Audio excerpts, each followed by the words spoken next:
السلام علیکم ناظرین، میں ہوں منصور علی خان. اپنے ڈیجیٹل چینل کے اوپر آپ کو خوش آمدید کہوں گا. کچھ بڑی انٹرسٹنگ خبریں آپ کے ساتھ شیئر کرنی ہیں. ایک لڑائی پھڈا ہے، اس کی خبر بھی جو ہے وہ تھوڑی دیر میں آپ کے ساتھ شیئر کرتے ہیں. ہوا کیا ہے، ایک تقریب میں کچھ تو میں ہو گئی، اس کی ساری ڈیٹیلز آپ کے ساتھ شیئر کرتے ہیں. لیکن سب سے پہلے ذرا میں الیکشن کے حوالے سے ایک خبر شیئر کرنا چاہوں گا. بلکہ میرے خیال میں الیکشن کو چھوڑیں، سب سے پہلے جو آپ کے لیے ایک بری خبر ہے وہ تو دینا. ظاہری بات ہے، پھر آپ نے بعد میں کہنا یہی ہے کہ لو جی پیڑیاں خبر ہے، یہ سب تو پہلے دندہ ہے. ایکسپریس نے بیسکلی یہ خبر لگائی ہے کہ جناب بجلی کی قیمتیں جو ہیں وہ بڑھنے والی ہیں. اچھا خاصا اضافہ، 4 روپے سے بھی اوپر کا اضافہ جو ہے وہ ریکارڈ کیا جا سکتا ہے. اور نیپرا جو ہے آج اس سلسلے میں اپروول دینے والا ہے. اب 4 روپے جو ہے وہ کافی بڑا جمپ ہے، اور اس کی وجہ جو ہے وہ بتائی جا رہی ہے کہ آئی ایم ایف کے ساتھ جو بیسکلی آپ کا معاہدہ ہوا ہے اس کے اندر ہی یہ ساری چیزیں طے ہیں کہ اس کی پرائس انکریز جو ہے وہ یہاں سے ہوگی. اب دیکھتے ہیں کہ نیپرا جو ہے وہ حتمی اپروول جو ہے وہ کتنے کا دیتا ہے. اچھا، دوسری جو خبر وہ الیکشن کے حوالے سے میں نے دینی تھی. یہ بیسکلی یہ 4 روپے 96 پیسے، تو 5 روپے ہی آپ سمجھیے، 5 روپے بنتے ہیں، 4 روپے نہیں، 4 روپے 96 پہ 5 روپے ہی سمجھیے کہ 5 روپے فی یونٹ جو ہے وہ اضافہ اس کا امکان ہے. تو آپ اس سے اندازہ کر سکتے ہیں. یہ ذہن میں رکھیے گا کہ جب بجلی کی قیمت بڑھتی ہے تو اوور آل پروڈکٹ کی ہر چیز کی کاسٹ بھی انکریز کر جاتی ہے. کیونکہ ظاہری بات ہے، لوگوں نے جو مینوفیکچررز ہوتے ہیں، جو فیکٹریز ہوتی ہیں، انہوں نے اپنے بلز وغیرہ انہی جگہوں سے پورے کرنے ہوتے ہیں. تو اس سے بھی جو ہے وہ کافی مہنگائی کے اندر اضافہ ہوتا ہے. تو اگر یہ 4 روپے 96 پیسے کا اگر جمپ آتا ہے تو اس میں جو ہے وہ پھر آپ کو بھی اس کا جو ہے وہ اثر پڑے گا، ڈیفینیٹلی اس کا اثر پڑے گا. اس کے علاوہ الیکشن کے حوالے سے یہ آپ کے لیے بڑی امپورٹنٹ خبر ہے کیونکہ الیکشن کا سال ہے. الیکشن کمیشن کی جانب سے آج ایک اعلامیہ جاری کیا گیا، اور اس میں کہا گیا ہے کہ ووٹ کے اندراج، درستگی اور اخراج کے سلسلے میں آخری تاریخ جو ہے وہ 20 جولائی 2023 ہے. تو تقریباً ایک ہفتہ رہ گیا ہے. ایک ہفتے کے اندر اندر جو ہے وہ آپ ان چیزوں کو جو ہے وہ ٹھیک کریں. اگر آپ نے اپنا ووٹ وغیرہ جو ہے وہ ٹھیک کرنا ہے، 8300 کے اوپر SMS کر کے جو ہے وہ آپ چیک کیجئے کہ آپ کا ووٹ ایکچولی کدھر ہے. بعد میں بڑی پرابلمز ہوتی ہیں کہ جی ہمارا تو پولنگ اسٹیشن یہ ہوا کرتا تھا، یہاں سے وہاں کس طرح چلا گیا. اس کو چیک کر لیجئے ذرا ایک دفعہ. اس کے علاوہ جناب رانا ثناء اللہ صاحب نے ایک پریس کانفرنس کی آج، اور انہوں نے اس پریس کانفرنس میں کہا کہ جی ہم آج سے مسلم لیگ نون جو ہے اپنی انتخابی مہم کا آغاز کر رہی ہے. ہم کسی سے انتخابی اتحاد نہیں کریں گے. ہر حلقے میں نون لیگ کا امیدوار موجود ہوگا. صوبائی کے 297 اور قومی اسمبلی کے 146 تمام حلقوں میں نون لیگی امیدوار جو ہے وہ میدان میں اتریں گے. میں البتہ اپنی معلومات کی بنا کے اوپر میں آپ کو یہ بات بتا رہا ہوں کہ یہ سیٹ ایڈجسٹمنٹس ہوں گی. اس سے پہلے ظاہری بات ہے یہ ایک پولیٹیکل ایرینا ہے، اس کے اندر آپ کو یہی تاثر دیا جائے گا کہ نہیں ایسی کوئی سیٹ ایڈجسٹمنٹ نہیں کر رہے. یہ سیٹ ایڈجسٹمنٹ جو ہوں گی نا، یہ میں آپ کو ابھی سے بتا دوں، یہ سیٹ ایڈجسٹمنٹس کوئی بیٹھ کے کوئی پریس کانفرنس نہیں ہوگی جہاں پہ ان کے رہنما بیٹھے ہوں گے اور ساتھ والی پارٹی کے رہنما بیٹھے ہوں گے اور یہ بیٹھ کے اناؤنس کریں گے لو جی ساڑی آپس سے اتحاد ہو گیا. یہ جہاں بھی ہوگا یہ پس پردہ ہوگا، یہ بیک ڈور طریقے سے ہوگا اور آپ کو انفارم نہیں کیا جائے گا. لیکن یہ سیٹ ایڈجسٹمنٹ ہوئی ہوگی. مطلب یہ ساری چیزیں نا بند کمرے کے اندر ڈیسائیڈ ہو رہی ہوتی ہیں. تو ویسے تو اعلان نہیں کریں گے، لیکن میں کم از کم آپ کو 2 جماعتوں، بلکہ 2 بھی نہیں 3 جماعتوں کے حوالے سے بتا سکتا ہوں کہ نون لیگ جو ہے وہ ڈفرینٹ سیٹس کے حوالے سے سیٹ ایڈجسٹمنٹ جو ہے وہ ضرور کرے گی. اور ہو سکتا ہے کہ ساری سیٹوں پہ نہ ہو. مثال کے طور پہ اگر ایک پارٹی جو ہے وہ کہہ رہی ہے جی 30 سیٹوں کے ہمارے ساتھ کریں، تو ہو سکتا ہے وہ 30 سیٹوں پہ نہ ہو لیکن وہ 10 کے اوپر ہو جائے یا 15 کے اوپر ہو جائے، یہ بھی ہو سکتا ہے. لیکن ہوگی ضرور. یہ غلط، میں رانا ثناء اللہ صاحب کی بات سے ایگری نہیں کرتا کہ سیٹ ایڈجسٹمنٹ نہیں ہوگی. پنجاب میں پوری گیم ہی سیٹ ایڈجسٹمنٹ کے ساتھ چلے گی، یہ میں آپ کو ابھی سے بتا رہا ہوں. اس کے علاوہ ایک بڑی امپورٹنٹ خبر پرویز مشرف صاحب کے حوالے سے. مجھے جب ایکچولی میں نے یہ خبر دیکھی تو میں خود حیران ہو گیا. پرویز مشرف صاحب کی خبر کہاں سے آ گئی؟ اب تو وہ اس دنیا میں بھی نہیں رہے.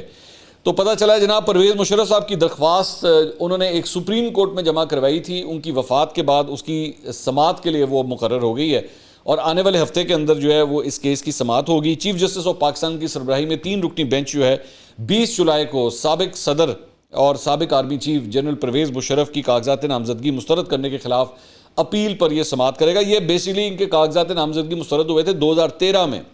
تو 10 سال کے بعد جو اپیل فائل کی گئی ہے اس سلسلے میں، اس کی سماعت اب جا کے ہوگی.